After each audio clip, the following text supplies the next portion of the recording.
आम्हाला असली तरी त्यांना आम्हाला बोलायचं नाही बोलायचं असतात त्यांना करायचं गोपाल सर थोडं मागे गोपाल सर थोडं मागे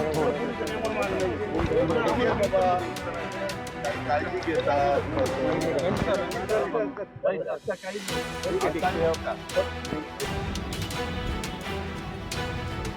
नमस्कार, मी डॉक्टर प्रियांका मी राज्याचे उपमुख्यमंत्री अजितदादा पवार साहेब आणि परिसराचे कामगार आणि बागणी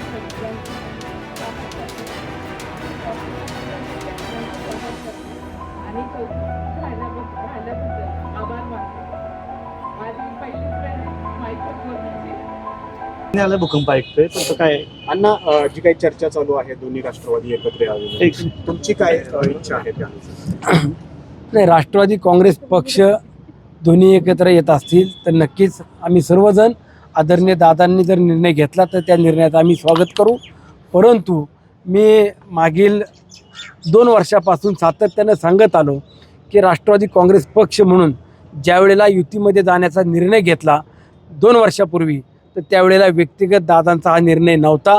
दादांना वरिष्ठांची संमती होती. दादांना इतर मंत्रिमंडळातल्या नेत्यांनी पुढं करून आपण दिल्लीतल्या नेतृत्वाशी चर्चा करावी आणि आपण महायुतीसोबत गेलं पाहिजे हेच सातत्यानं सांगण्याचा मी प्रयत्न केला. परंतु अनेकांनी त्यावरती दादांना विलन बनवण्याचं किंवा टीका टिप्पणी करण्याचं काम केलं आणि ज्या लोकांनी दादांना टीका टिप्पणी करून दादा चुकीचं करतायत किंवा दादांना विलन बनवलं तेच लोक आज राष्ट्रवादी काँग्रेस पक्ष एक झाला पाहिजे आणि आपण सत्तेमध्ये सामील झालं पाहिजे. हे जे काही करू पाहत आहेत किंवा जी इच्छा व्यक्त करू पाहत आहेत मला असं वाटतं की आज ही वेळ नाही आहे.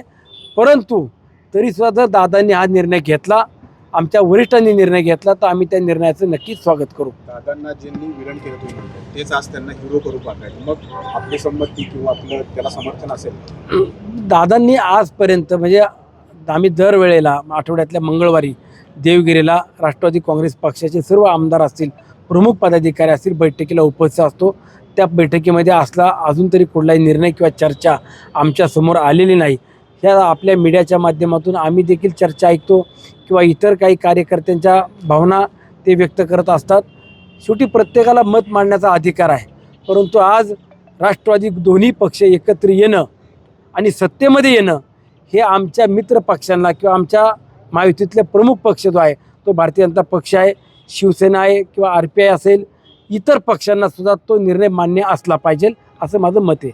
अमोल मिटकरी ज्या पद्धतीने म्हणाले की आषाढी एकादशी एक शुभमुहूर्त ठरू शकतो या सगळ्या निर्णयाला मी ज्या पद्धतीने बघतोय की पवारसाहेब असतील अजितदादा असतील जवळीक वाढती आहे त्यांचं संभाषण जे आहे ते या ठिकाणी होताना दिसतं. आपण जर पाहिलं तर पवारसाहेब दादा हे वेगवेगळ्या सहकार क्षेत्रातल्या किंवा शैक्षणिक संस्थेमध्ये देखील एकत्रितपणे काम करत आहेत आणि अशा ज्या ज्या ठिकाणी संस्थेच्या बैठका असतात किंवा कुठलेही वार्षिक त्या ठिकाणचे कार्यक्रम असतात त्या कार्यक्रमाला ते एकत्रित जाणं याचा अर्थ असं नाही की राजकीय दोघांची मतभेद किंवा विचार जुळलेले आहेत.